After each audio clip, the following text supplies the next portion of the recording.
जय हिंद दोस्तों, welcome to waste plus. इस वीडियो में हम पढ़ेंगे 5G तकनीक। अब ये न्यूज़ के अंदर क्यों है वो इसके अंदर अपन देखेंगे।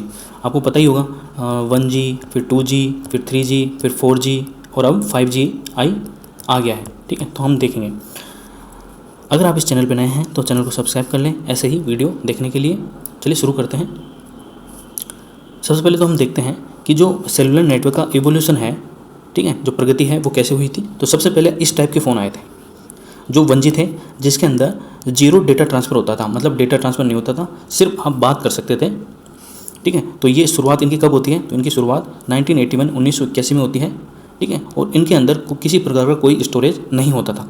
फिर आए 2G, जो इस तरह के फ़ोन होते थे। ठीक है, और उसके अंदर जो डेटा ट्रांसफ़र होता था उसकी स्पीड क्या होती थी? उसकी स्पीड होती थी 40 kbps, किलोबाइट्स में प्रति सेकंड, यानी कि 40 kb प्रति सेकंड। आज 1.5 GB दिन का मिलता है, वो भी ख़त्म हो जाता है। वो अगर उसको ख़त्म करना चाहे तो ऐसे 1 मिनट के अंदर ख़त्म हो जाए। जो 2G है उसकी शुरुआत 1991 में, यानी कि 10 साल बाद होती है। इनके अंदर भी स्टोरेज की सुविधा नहीं होती थी। फिर आता है 3G, जो कब आता है? 1998 के अंदर। ठीक है, 1998 में आता है और इसकी स्पीड कब मतलब 21.6 Mbps थी। जो डेटा ट्रांसफ़र की जो स्पीड थी वो 21.6 Mbps, यानी कि मेगाबाइट प्रति सेकंड स्पीड थी 3G के अंदर।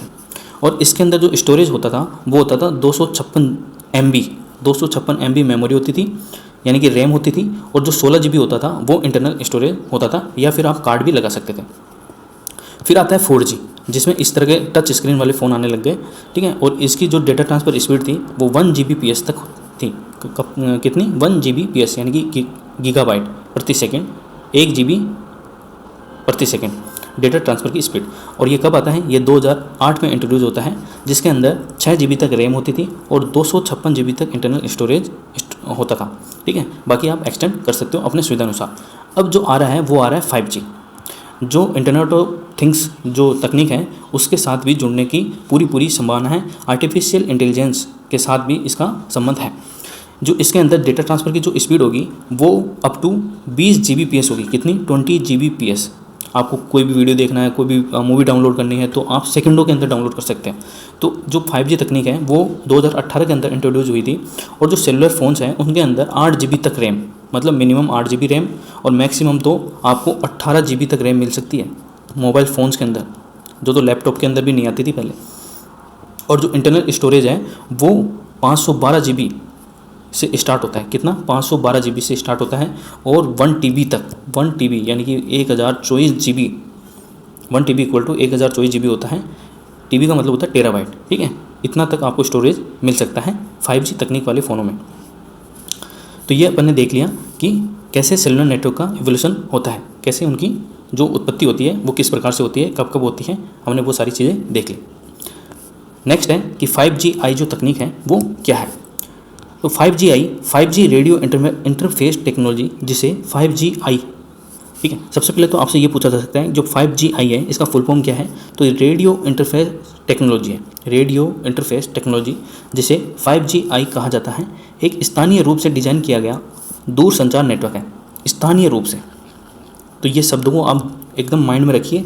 स्थानीय रूप से डिज़ाइन किया गया दूर संचार नेटवर्क है, जिसे IIT हैदराबाद, जो कि तेलंगाना के अंदर है, और जो हैदराबाद है वो तेलंगाना की राजधानी है, IIT मद्रास और वायरलेस टेक्नोलॉजी में उत्कृष्टता केंद्र, centre of excellence in wireless technology द्वारा डिज़ाइन किया गया है। तो आपसे पूछा जा सकता है जो 5G तकनीक है भारत के अंदर वो स्थानीय रूप से, यानी कि मेड इन इंडिया डिज़ाइन किया गया है।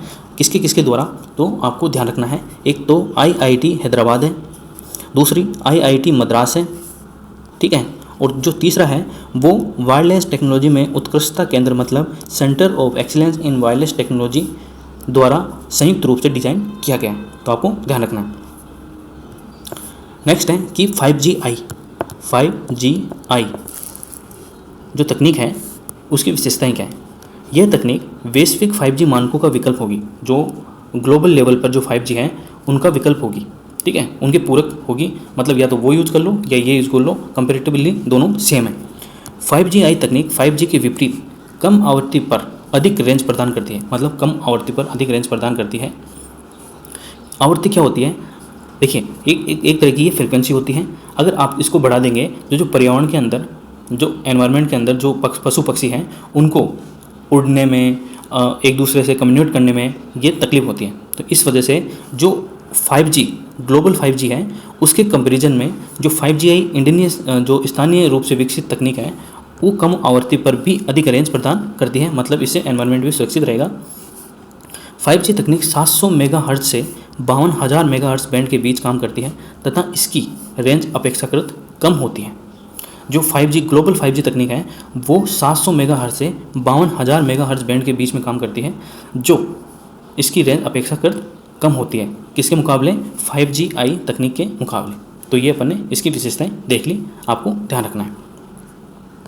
नेक्स्ट क्या है, जो 5GI तकनीक है उसके लाभ क्या क्या है। सबसे पहले 5GI मानक का उपयोग करने से देश में दूरसंचार कंपनियां गाँव में 5G कनेक्टिविटी का विस्तार कर सकेंगी, मतलब जो अंतिम पायदान पे जो व्यक्ति है उसको भी इंटरनेट की सुविधा मिल सकेगी। यह तकनीक लागत प्रभावी है, मतलब इसका जो कॉस्ट इफेक्टिव है वो भी कम होगा, मतलब जो ग्लोबल 5G तकनीक है उससे अपेक्षाकृत कम होगा। 5GI सुनिश्चित करेगी कि दिल्ली, मुंबई, चेन्नई जैसे शहरों और देश के ग्रामीण हिस्सों में 5GI की प्रगति के बीच कोई अंतराल न हो, मतलब जो गाँव के अंदर अंतिम व्यक्ति है उसके पास जो इंटरनेट की सुविधा है वो दिल्ली, मुंबई, चेन्नई शहरों के अंदर जो व्यक्ति है, जो नागरिक है, उनके इंटरनेट के मुकाबले समान होगी, मतलब कोई अंतराल नहीं होगा। ये 5GI तकनीक के लाभ होंगे। ठीक है, तो हमने क्या क्या देख लिया 5GI तकनीक के लिए। सबसे पहले तो हमने देख लिया कि सेलुलर नेटवर्क की इवोल्यूशन कैसे होती है, उसके बाद देख लिया 5GI तकनीक है क्या, स्थानीय रूप से ये विकसित है और किस किसने विकसित किया है, तो IIT हैदराबाद, IIT मद्रास और centre of excellence in wireless technology द्वारा संयुक्त रूप से इसको डिजाइन किया गया है। तो हमने ये देख लिया। फिर इसकी विशेषताएं देख ली कि ये इसकी विशेषताएं जो ग्लोबल 5G है उसके मुकाबले क्या है, तो वो भी अपन ने देख लिया है। फिर 5GI के लाभ देख लिए कि इसके लाभ क्या क्या है, और जो गांव के अंदर मौजूद अंतिम व्यक्ति जो पायदान पर है उसको भी इंटरनेट की सुविधाएं मिल सकेंगी, इसके मुकाबले जो दिल्ली, मुंबई, चेन्नई शहर के जो व्यक्ति हैं उनके मुकाबले जो गांव के व्यक्ति हैं उसको भी इंटरनेट की सुविधा मिल सकेगी। अगर आपको ये वीडियो पसंद आया है तो वीडियो को लाइक कीजिए, अपने दोस्तों के साथ शेयर कीजिए और चैनल को सब्सक्राइब भी कर लीजिए ताकि आपको ऐसी वीडियो और देखने को मिले। इसका PDF आप टेलीग्राम से डाउनलोड कर सकते हैं, लिंक आपको इसी वीडियो के डिस्क्रिप्शन के अंदर मिल जाएगा। और एक पौधा ज़रूर लगाएं सुरक्षित भविष्य के लिए। Thank you.